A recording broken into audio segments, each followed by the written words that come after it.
insia bedwafo atena se yeba bedi enkomefa na se kase enkoma Franco Trading Enterprise te be kan se phone papa na hinsu na himfie ene Franco Trading Enterprise say ye iPhone, Samsung, Nokia ena ope phone ya efre ebeche na ne bo ewo fom papa Franco nkwa na akofa bi e de abadwa so my catch was the bia say ECG for to nkane abo by 18% tinkane abo kosoro obeso air conditioner uhia papa Franco air conditioner ebi esansa na be chele wo dem nanso antwe nkane bebre ento AC bia kekefa mo dem enkofa eka emesusu awokom papa Franco air condition ene papa pa hwehwe mo enkra kuma se tema bibia na free 0246 422338 0246 422338 nene omo entwe enkomo safari tissue ensu eni wa shop bar wa restaurant empo efie na ope tissue dia adwuma ade ohia safari tissue isa se na papa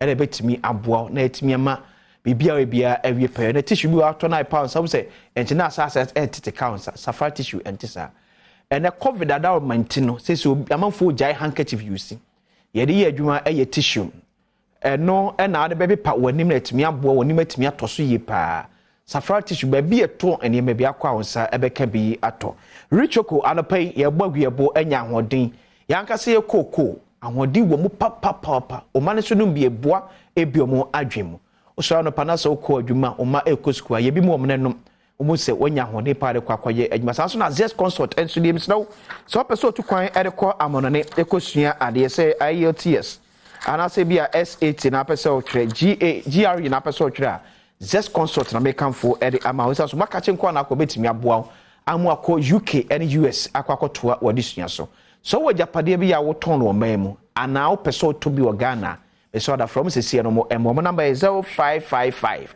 631 633 0555 631 633 just consult say excellence is our hallmark me go na so yasene emedi pensem dwumadie bro ene anope na sekese nkoma honorable Isafu say the former MP for Okan Kwe North na fe Kwaku Buahe and so former Deputy Communications Officer Edema NDC Amayokono. Ebe fo ko de.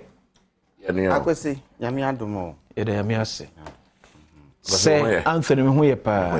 Chemistry teacher. So kala toso. Say Anthony dey. And pay Matisse Anthony. A former teacher ni, chemistry teacher. Oh sir. No check chemistry. He say Anthony. Say Anthony. I have had a fair moment. No, my own day. Oh, one be any. Okay. Yeah. Now, yeah, open to be. Oh, what can I to say? Namianto. You go so, what I can Yamaso. It's not next week, no more pick for Namiadoma 14. Some to be uncontested. Hey, Nipa, say, I'm say 1, 2. And I say, yeah, me a file, we are the more contest. Best 7. Yeah, file, we are the more contest. Anyway, go about a file, Obi baby, and the other cray. But when is in Boko there? But I am here, and that's so 2024. Oh, Namiada Rome, Yamipa, my penny, that I don't demand Mama. Or Babetta Cunyaso. Now, I'm a Smugana or a Nucrum or door. And Timma. Once we are so what man our dog, a mouth of all my affair, will you akuma would say warm?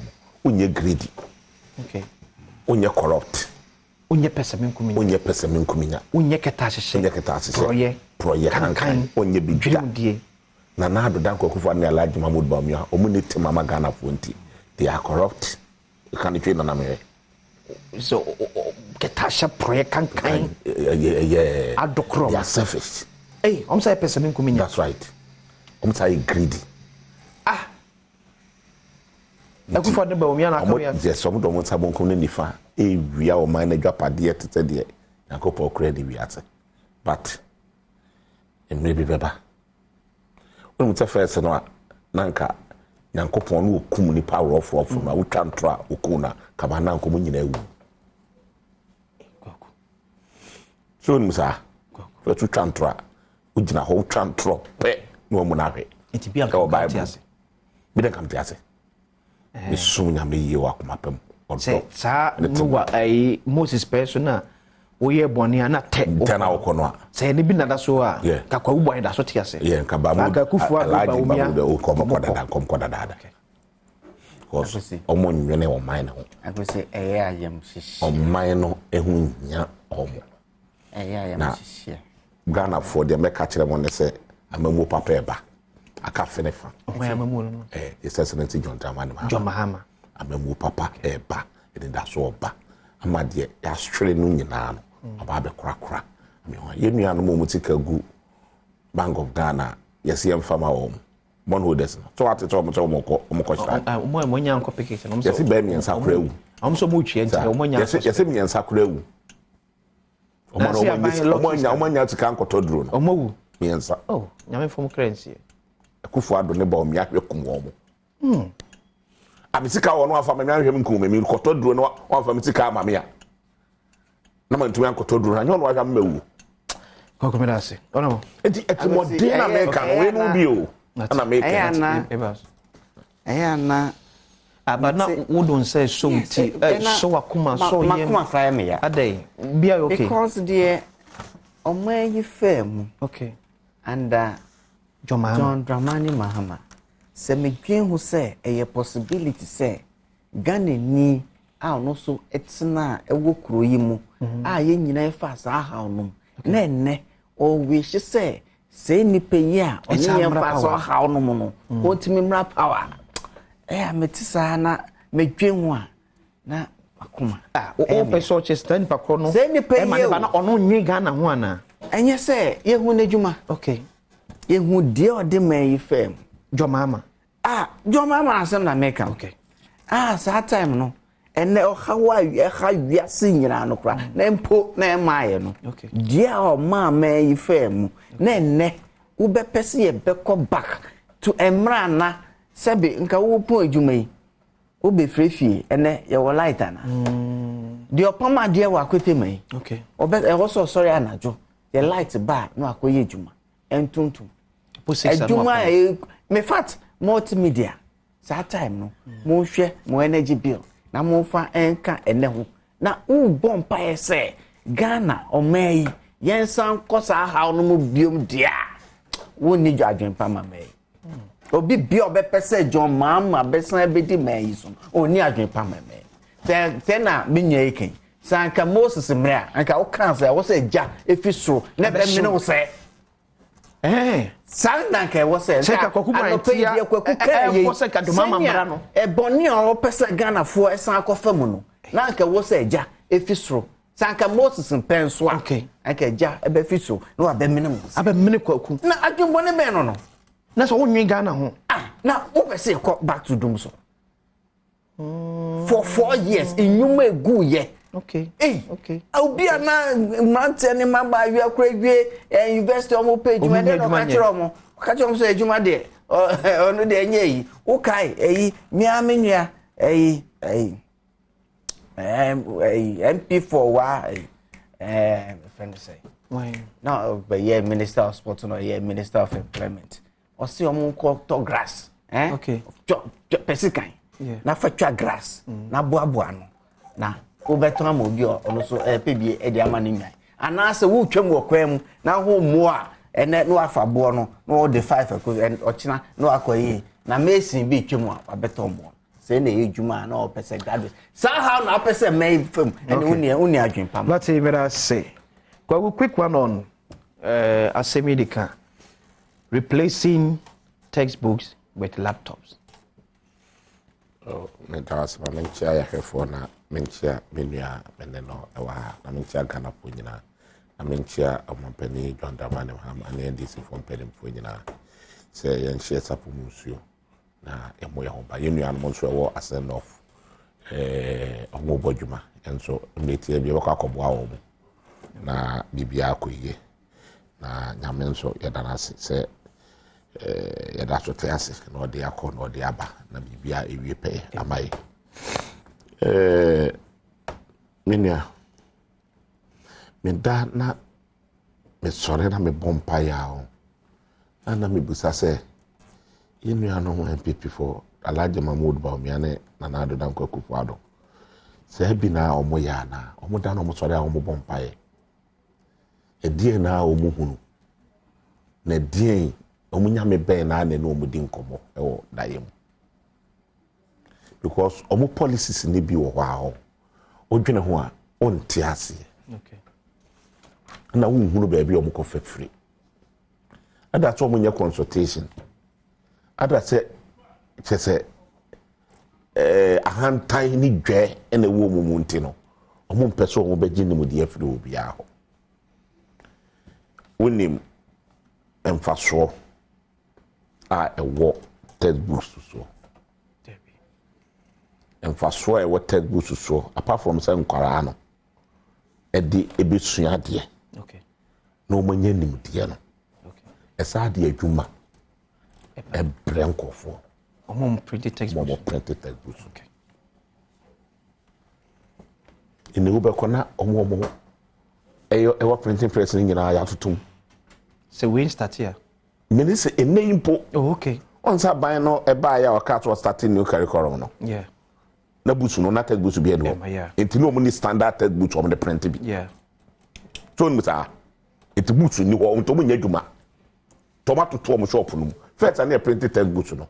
No mo yi ne yakese ni no mo so let bi e de manketo ano no mo nso print bi e de aboa wo mo no mo nso anya work workers no so mo tua wo mo ka but all the me patch no into mo tua mo workers ne ka ne sika nso aba wo mo botom so all the me patch no into skaba ne botom a okokro mo so ne menye sika idie ma me nkokro na ko mo bag baako na me fe sifie na me ma nso nya bi nya dai eni okay okoto mo bag baako e free de wo ton e mo no do oton mo no so anyiska okay o wase o ene de manya mu si e ya beto mo e bia ma me de ma me nkoto mo kamienu bi na me mfe nkofie na de oton mo kan so aye dai anyiska okay de oton mo kan so ene de manyiska de ma me konko yimiti so na me patre no no so akwa yimiti na baba ni ni so aye dai anyiska baba ni ni so nya sika no tretre ko sa na sika no security wo ma ni mu ade sika no ma obi ahoto no okay.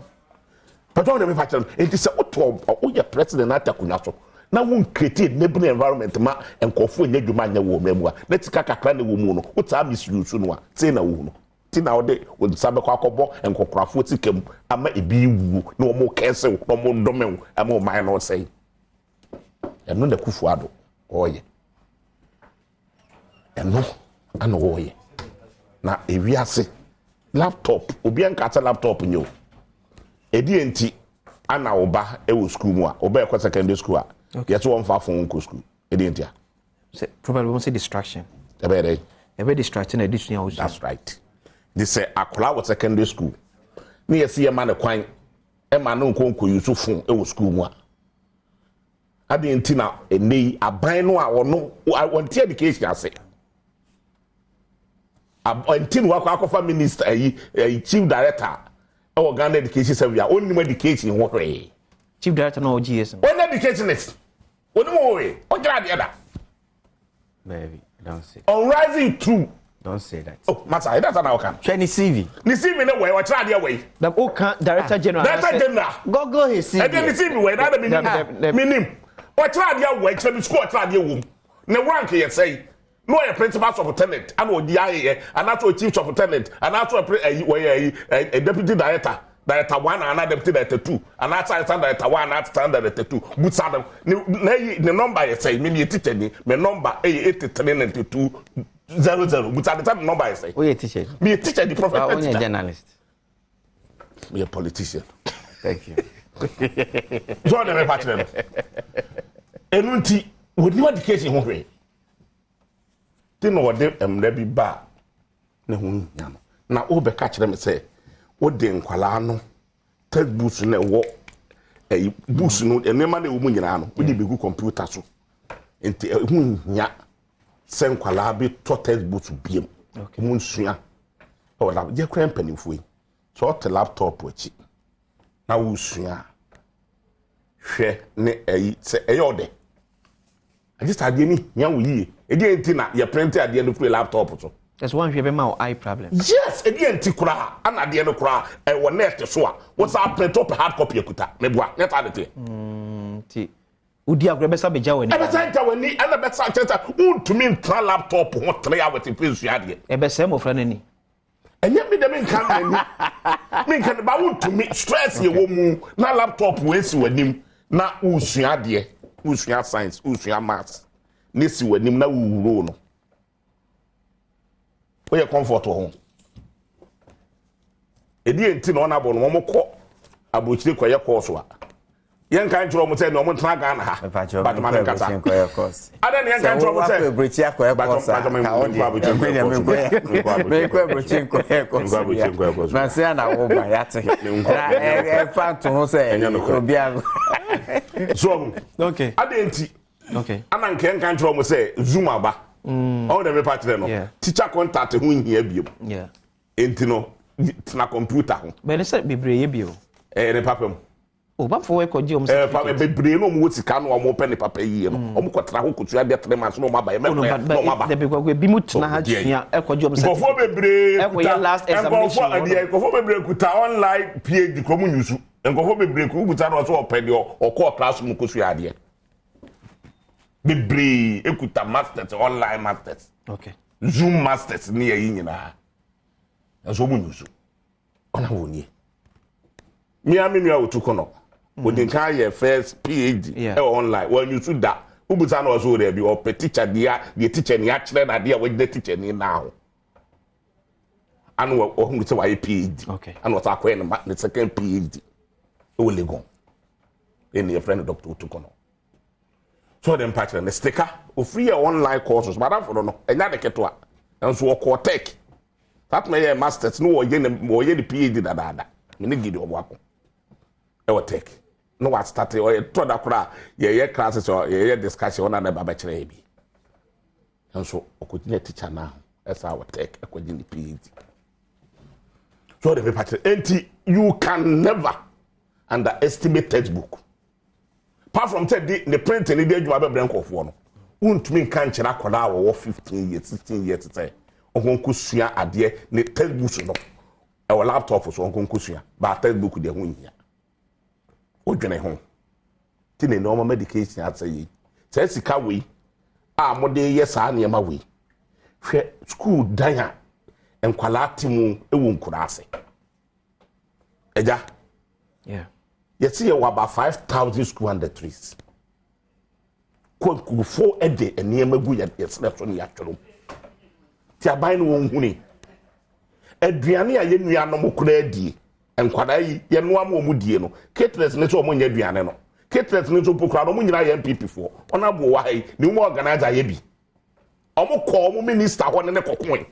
Me woman yebi opa o kan kwetire be so room organizer yebia me woman organizer me so yebi obua I'm telling you omo nyina ye woman organizer ade yebi ni me politician omo nyina ye MPP woman organizers me say me woman ama wo ti ko jaba mpo abeka no se sa atam na wo baaye no omo ka se omo pam MPP NDC fo anom ho nyina ba wo ja 30% e ma wo mo ba to matter afi ni omo nyina out amana ka MPP fo nko a wo ti ko jaba that's an akata we politics and jantro mama politics here tantan do and no kran wo wa no waka so dem bache no and no kran won't be twa wo muka am kwala ne yaduane ni am kwala ne yare me ne wo kasai o digi sika so obem teacher for laptop me boa let's are okay yeah education watch for the aba about 17% and on months laptop no o ka ta with the wifi e be ko school so ni nyina ebu but I say wifi school but access school so no wife say the school say education watch and they buy what about 25% and what we cover about 25% and what we cover want to mean yes ani ma we nyina ewie o be ka kire say what the laptop oba na okonkura ase a so dem pa kire no light na way but there's no secondary school in Ghana light in them ana ka kire secondary school be ana ka kire secondary school be sa day schools na it see na light in them omu tu generator omu tu en na light in it no kwaku japte sa secondary schools no be a light yeah boarding house no yeah untimi nye secondary school boarding house light na day schools say day school setting obi ana ho enti corona light ni ho no a akra na ye dey no the laptop no be you no way one laptop na ye kwachecha mo mo okay enti obey ne osi enti laptop no be ne dey obey ne no enti okay no so me yen say there's a power pack yeah egum yeah no a charge laptop no dada for a longer period yes as to say yes I know we sample ne bi so omo friends test for some few secondary schools yeah I'm the laptop nako yom the test here some few secondary schools penny wo inspected board national inspected board yeah schools akese organa enyi na makoba bia yeah makopoku wala akopese de teachers echira de okay me wia me kure omo tiano makwa akra academy akwa na me lead team kwa akra academy teachers ni wi me show the teachers about 120 teachers me kuri wo mo de wan chira de yi okay ene de o chira de yi me wi abi teachers ni PTA fo nyina na ma chira wo mo do's and don't all the me pa chira no okwa no mo cap for straight ya wo kom e wo school mu a otumi kwa kura bi ase once mo de say the buy no me improvise once your lesson notes are trum oko basic school so na your lesson notes are three lesson notes and san wa so atira de e kan ye even secondary school kura kan ho bi omo de say new curriculum ne buy no omo ye improvise one a good laptop so omo what soft copy bia e so okotwe free ho san na da ba be tira de okay obe connect teachers ni bi ka kire wo say otumi enante more than 3 hours at time we to nearby town akwa print quick but before so to us there's a statement here from National Food Suppliers Association say omo ba be ko strike omo supply nwane me on your market predator you na kraka yeah say sikama omo omo ye ba be ko strike omo so mo provide aduane nyina to MPP for omo aban some few days be to deal with omo issue it is a sika yeah who sika 30 seconds now it is so sika ho yeah bra on so what are petty issues okay but that's am for but dem me yan say omo nyina MPP for na bi na ye board chairman e wo ba fast talk yeah MPP national organizer and we board chairman it is a contract ne kwa ho any MPP for no de ma ho honorable yanko so dem pattern na omo de contract MPP for we say tua wo boka school fee for to MPP for we say tua wo boka honorable say ni yento aso anyone you put up a different time already so kwakwe honorable yanko na kwakwe dom ha mama kwakwe broche na no gudi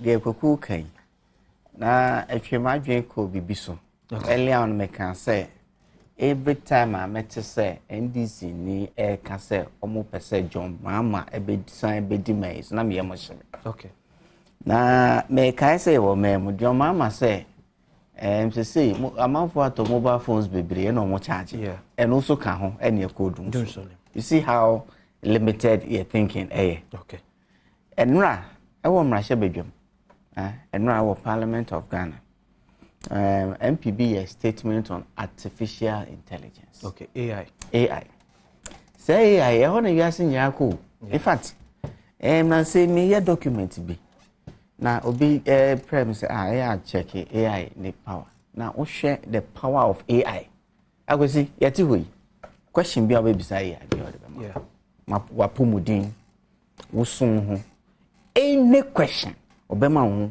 idea yeah ho na wiase ko wiase nyira ho na wiase eko ye can digitalization ye can modernization of our system ho na wiase eko last week me ko program bi wala pam jumakuo bi ye SME na mo na branch bi ebegina mechi oye juma graphic communications say graphic ever online or per se subscribe because newspaper here that minimum no pay se mu kura ha yeah emu ha o kan wi an pay ya they aka no dey here what watching dua na etwa ya na dey newspaper no yeah ink no bibi dua na dey here ni nyina o ene o na wi ase ko newspaper kan ever online bibi online no wiase ho na wiase eko koku ba here kan na oku school me 2021 because school me call EPM. Me tablet ya me kre. Books are me use so ni nyina e wo so. Lecture notes nyina e wo so.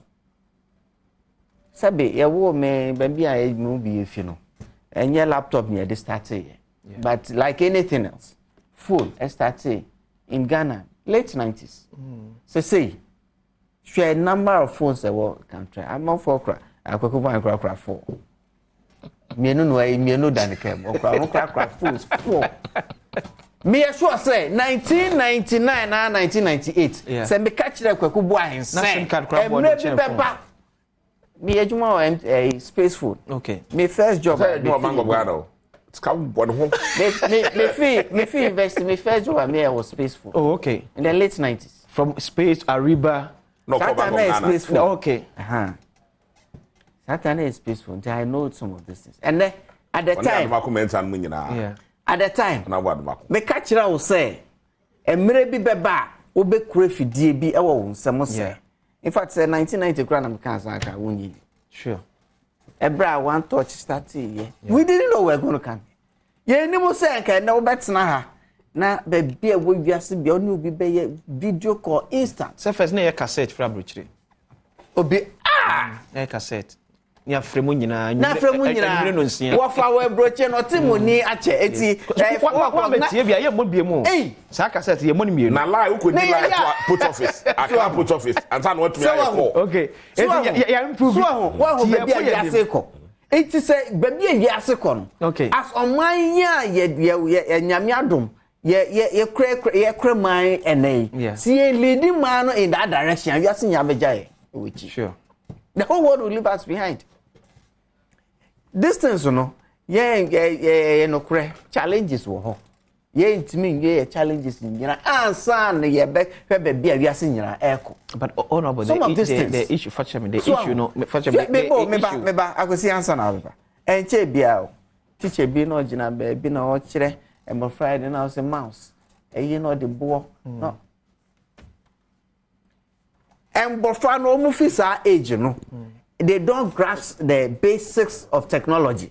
They show me more. A better day will take more effort for us to catch up. And then could have 4 years coding. And then could have 4 years coding or more. Yeah, a beer will be a baby. The circumstances need to own access to it. And also, just say, the Hakam, I bet me so on, and seeing ye Musa. So, and then over invested beer or Ghana. Laptop a requirement, just like any beer. Because we need laptop now we're investing. You school have a job. Yeah. Every job. We need laptop technology. So we have phone accessible.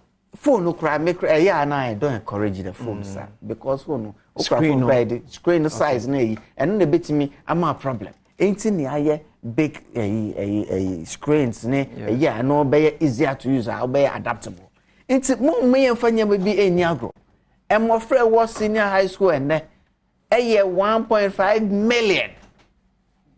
Say 1.5 million no. Say ye ntimi antiti omo ebo baby a wiase e ko ne eke kire a akwesi wiase nya beja ICT no kra na omusua no je omo laptop ni bi omo computer yeah making and what na for US Congress debate on how to use it safely. Me see enra the Parliament of Ghana was debating obi statement MPB statement Emma amman for your contribution on artificial intelligence. When you say echo, beto debi, nyuma bi aye ni nyina. In fact, we share the power of AI.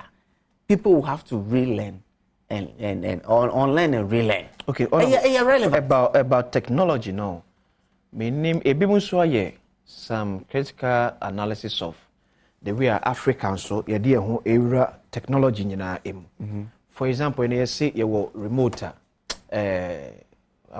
there will start to be a say here the battery shade more bit me a juma be braid the amount robot yeah better or workforce so now people are raising issues say this is a continental getting employment crowd for people no a challenge. So if you embrace everything from the white manner you end up creating a chunk of challenge for your people when it comes to creating of employment because technology a limited number of employees. Eti idea nipa 10 bayen because of technology ntino nipa 3 na be kwa akoye. It's a one balancing here.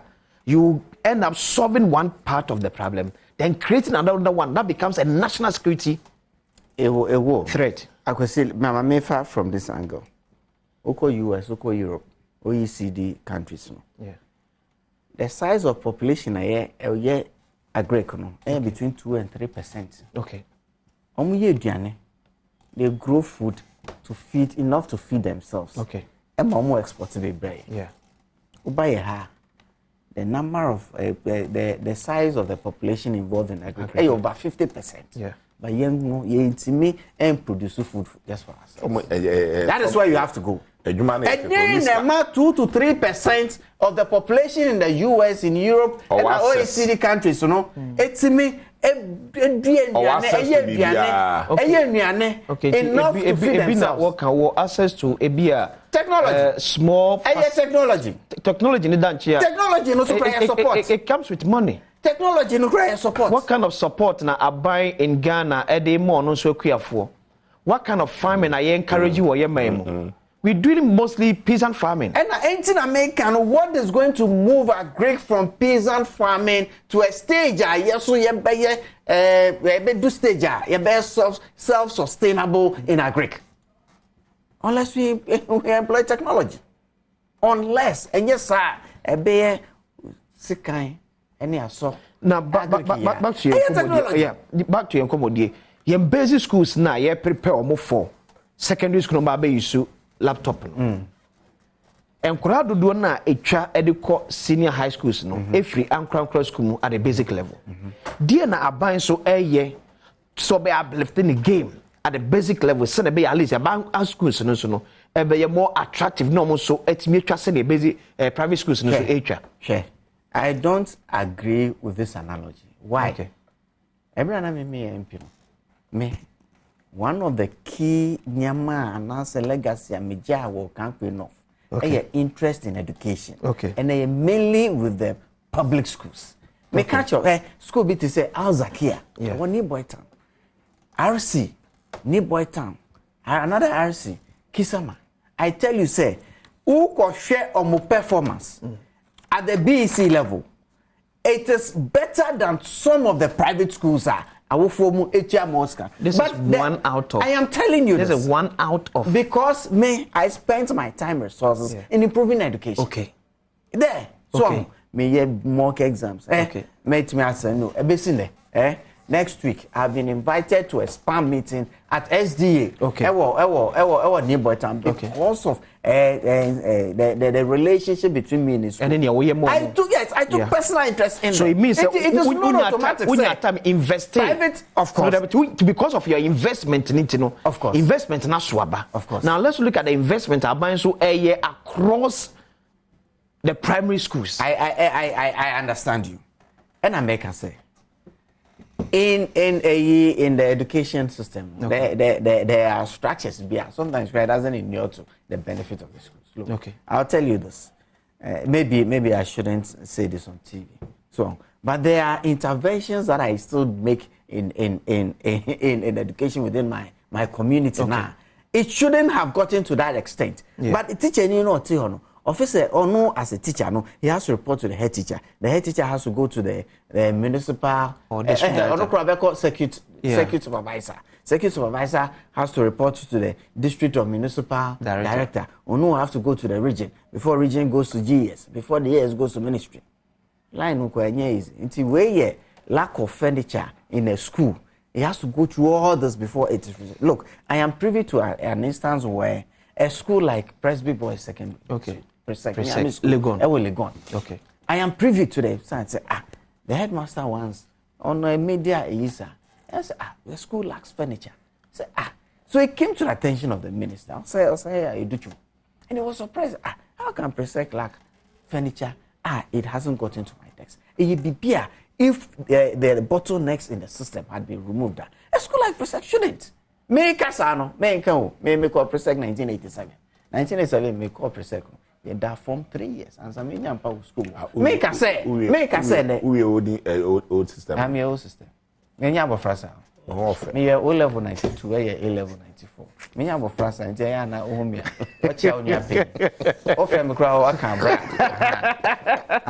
So, those were the systems. Okay. Me can say, science and that's there be, but a yana bottlenecks in the system. A cost of some of this. Many times, we say when issues see a bad national year. In temper, it's me so. It's say school now. A war. But to chalk ni say a contributory factor. I'm saying this because I'm here privy. Me privy say because of involvement. It's me cost. So it's not automatic say the public schools are because public schools, you know, they have the best trained teachers. Yeah. They have the best trained teachers. Sure. The private schools, you know, they are SS dropouts and a charge. So how come? How come? Say we still say the products from the public schools less of quality than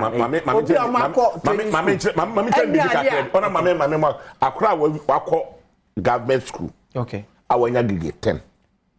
Say odine ko poku ane prempe presek. No ko fesi obi onya 6 or private school. Akra na wo nya 10.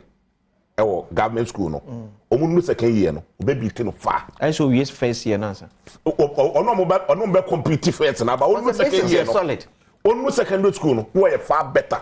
A check omu nya ace ewo schools akese ni nyina no. Omu nya ekwa ban school no a omunya good grade no omunya opportunity call omunya first ace. Me dey say look I go see because education foundation is good.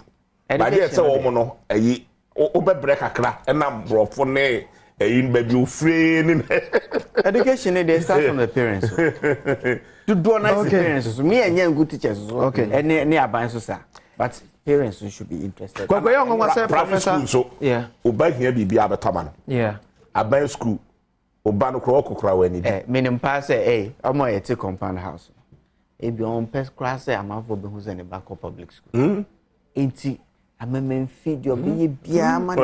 It's me call private school. Yes so me back private school. But me catch your pass oku schools public schools in Libya in my constituency. They are much better than some of the private schools. What because say it happening now together. And I yes, but yeah. And there's sanity. Because me share spam. Atimota boarding. Okay. What's a government school? Basic, yeah. Basic. When you say it once. Okay. But the class, our one. Secondary school, I can't be. Okay. Also, we to be done in Ocean ideas. Now, we are. Papa no kokoma no so no what say but so dem kofi ate no obesi abome no so dem e patire no enti dem e patire no say it's one of the best public schools in Ghana. Okay. But enye is the two obenya says once but na ya ban school obi no obekwa questions amount I just say why yeah private schools me talk questions past questions here that mo no so omo no dem wa me na me mock mom. Yeah, but government school na the MPs no net support. MPs and the best support to area no a wo ma mako. Enye dey say headmaster na buy ni 2,500 no. Ono beti ni tika koto passport is na bro. Teacher na papa. The question then say. Well, back private school yes, you on betia for more ka betia. But public school the environment nso akra na esua de no. As ye nso afrim. Because honorable was sound environmental. Sabu bi kan wa bon craze ye chira kakra be kom true but akwada enano de joy there na ye kan order form and wo twere assignment teacher ni na 190 be say 5 kilometers e de aba be do school na ye ba be pon a da control na said in anim class be sin so kwa wo class demoralize you. And yeah, true. Kwekuba ekwe school broche kwa course. Yeah. Which environment okuhu ye na. So the kind of environment okuhu broche on. Different from Charlie, opposition ko holiday. And I'm going to me passport, me passport. I'm going to Hey, Mamridi I'm for message kaka on Facebook. We say good morning. Farming technology indeed. What became of planting for food and jobs? Can we talk of just one agric plantation belonging to the state through that so-called MPP presidential aspirant? Nana Minta, anyway, Ebai. Ghana school for Kwaku Boy and then NDC are saying we should stop giving you laptops. But MPP and Dr. Baumia will still deliver. NDC and Kwaku Boy in shame. Honorable Ade Eddie Eno. Teachers, they know they are coming. That's your level of understanding. Serious man. Please. Let them. Okay. A woman organizers no more because they want to school feeding or what you want. Obi de ba could be anymore. I got to see a good morning. Tell Kwaku Boy that he struggled with computer because it did not come in his generation. Let's give this new generation a face it deserves. David Kume, Edway Fritakwa, Eda Ode Ebai. Kwaku, when was say Professor Frimpong Boateng call special prosecutor after inviting him no do a see a channel. Yejina so ma be on his own report. Anya me wanwa. Ade. O sa ba yo kondoni keta atese ne proye. O ye corrupt ya. Ne ye jejoso. Na o kan corruption ne kwa kan ni pise. Keta she proye kan dream die. Sike die sike wia. So wo wia sika o ye corrupt for dream die. O ye corrupt o ye corrupt. So corrupt is different from corrupt. But so check it ni no anra benya eyu. Synonyms. O check ya obenya. Antonyms. Sorry, bro. I say chemistry na now. Chemistry. And chemistry no so. Antonyms and synonyms na. Chemistry no man. So o check ya obenya. Personalities kakra bi wo. Say chronodie. Ana ya uphold wo. Okay. Na kanya nwanwa. So what is special prosecutor? Obi abobo ministers no appointees o mu di dream ewo my name galamsey. Okay. Ye di asojafo obo ho ban. Ya bobo wo onua no mu din. Wo dan achi ye bi wo ho. Na sa ankofo no de o so mfre wo. Na obi ono waka kire wo se onkofo di dream se nsu asase. Ono na akwasi yakwache no. That's me woti bi we. Enye Ghana na tata me we bi sia. Some me some evidence o. Yeah. Akwati wo di dream. Wo ka ho nsu na say. Man you know, mu na mu tu. Mu di asojafo ekobo ho ban me yetu na najo. Na me be ka kire wo a na na be to dwa. Ma tro letter bre wo. What me me tro letter bre wo no. Me ne me cheme.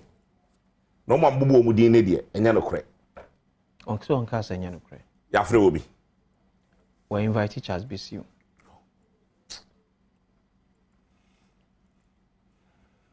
BCU ya na president Aklen.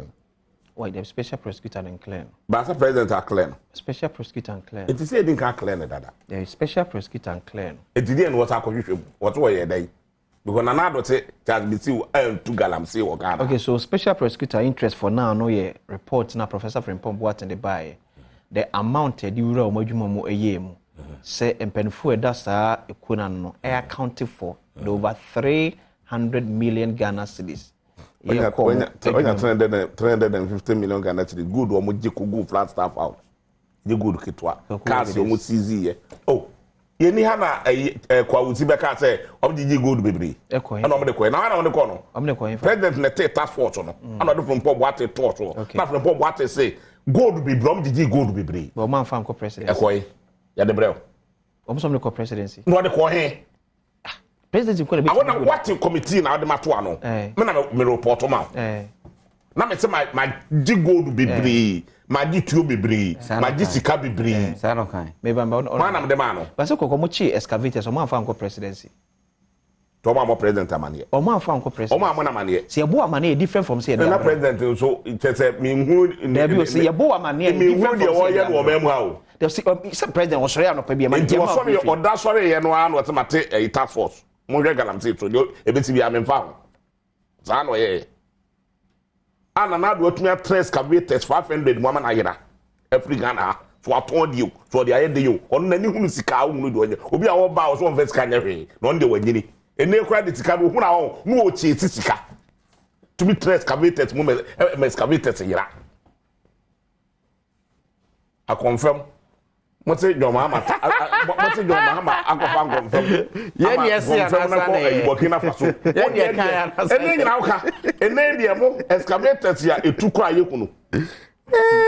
Why did I 500? Need no blow. Bakopa bo etumi ton confirm na ye no wosebri nyina enso mo de ye man take kan no wa ha kai sese also be ma akoko keto so de me patre no na obeye sa de we ya na from pon bo atia ka kire wo se na ado nim hu bi ensu ye sai no nim hu bi wa man kofo kutupa na sa de GS excavator to free kofo ho oh Professor Frimbo what yes omo GS excavator no mo ta chema people no.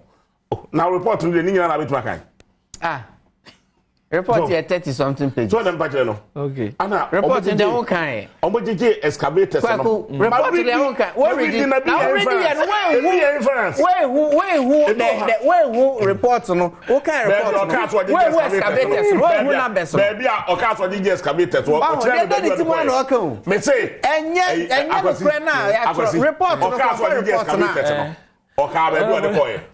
A report one try baby the excavator. Baby e ko see nya de call police station dey see adenta. Number say adenta, number say police station. Then your account for report. You report to them. The ekwusika say ayira. Ekwusika ayira o to be try baby. The ekwusi issue a report. Professor report. Okwa no we ka say prof what me fami ma we. Or try to be my MPs. Okay, for now you are speaking but we can and now can hear off the Professor Frimbo report. Fair. Yes. Inference my report I how I explain it. It will not change. Yes, me teach much. Hey, I'm not your report on how change much. On do how when full stop. It may one full stop man.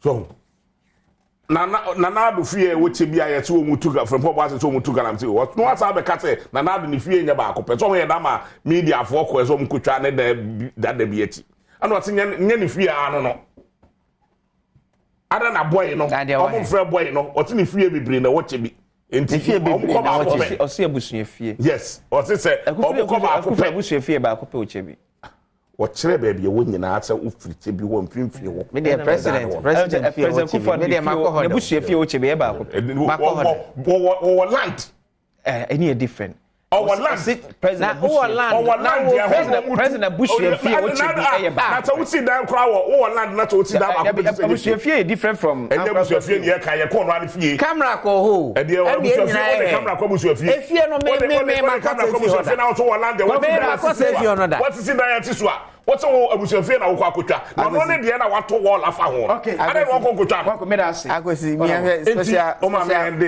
special prosecutor 2 seconds the American say special prosecutor no selective justice no okay ana na Adom so atia na so say Gabi Adamfo no ene kiseja be yes so we no na di oyenkofo bebre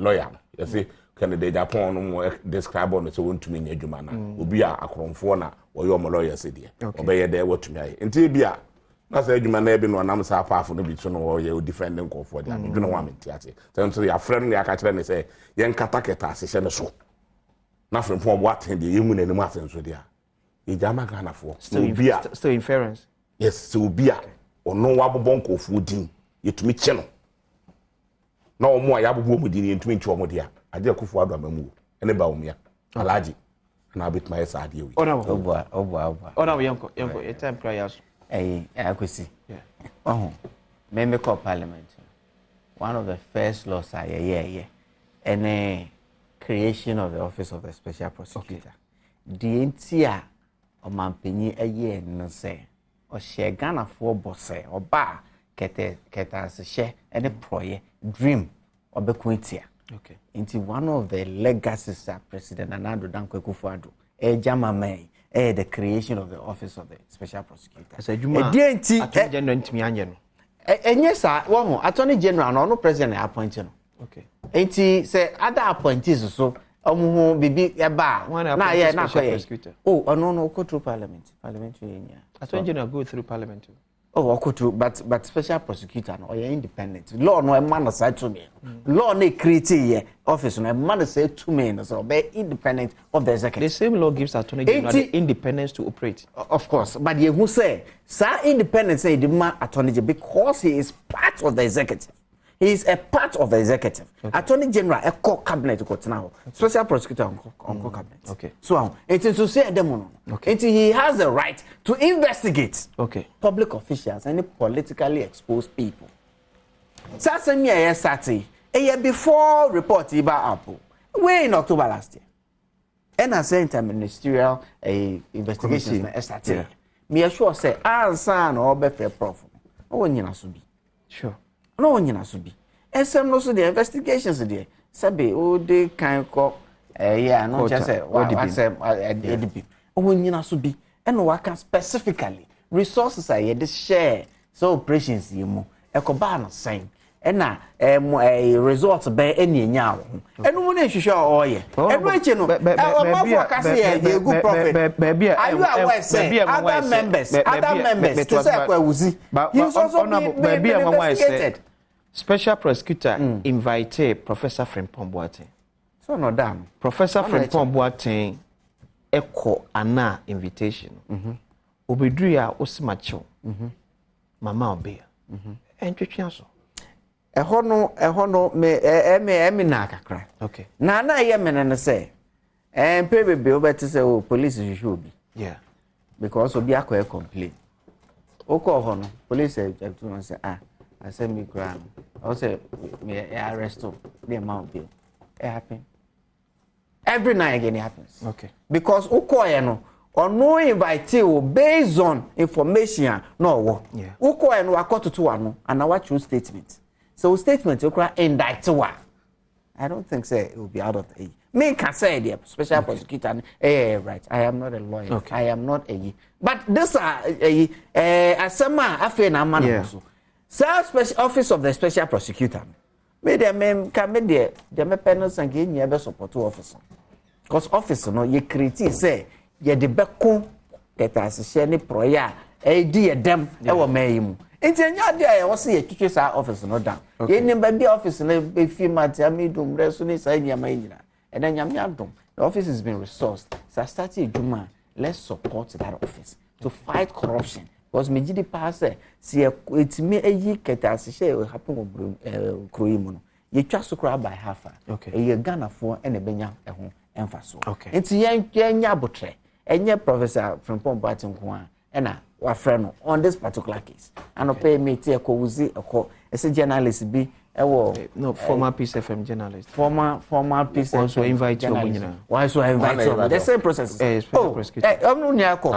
na make a cry prof call ye over 2-3 weeks in say me say why now I dey na say na be topical call prosecutor hono be 2-3 weeks in Ebiane say report here wo kan ho asema wo ye selective no say report no he accounted for these excavators but bia some notion of missing excavators in your start here he accounted for it. It's why would you say my kind report no but there me peno and I say I me peno and then I made a better report yes I dey kwaku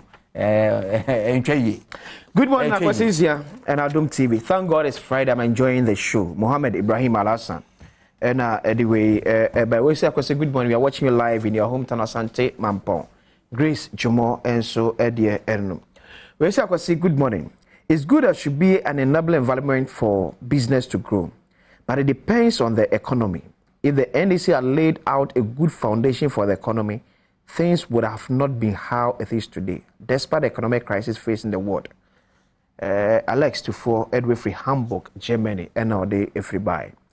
Common textbook you were not able to supply. Continue to play with our education. Bra, Harry. And so Eddie Adom. Even the teacher's laptop cry, not all of them have received it. NPP. Have Satu Nuruddin. And so Eddie Adom. We say, because I'm watching you live in our chim or that keep up the good work. Dina, one village, one dam now, or promise will come to be 500 and no 20 Baumia. Baumia, one village. Oh, yeah, that way. Oh, yeah, in Suotono. Suoto no. So no community. Nene won say Mario na ewo sim. $1 million to $1 million to a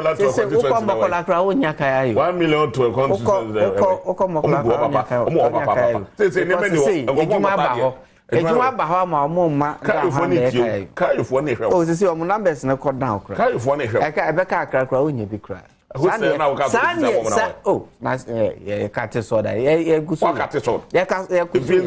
Ya kusu and I say, Kamunya, there's no way I'm a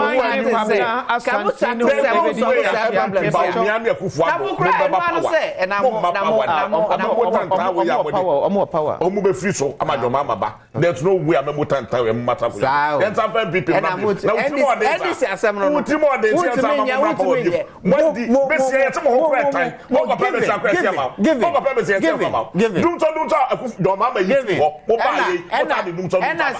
I say Bobo Kala microphone of Monday or mine in the everybody and she and I say Kuma production team. Ever said yes, background.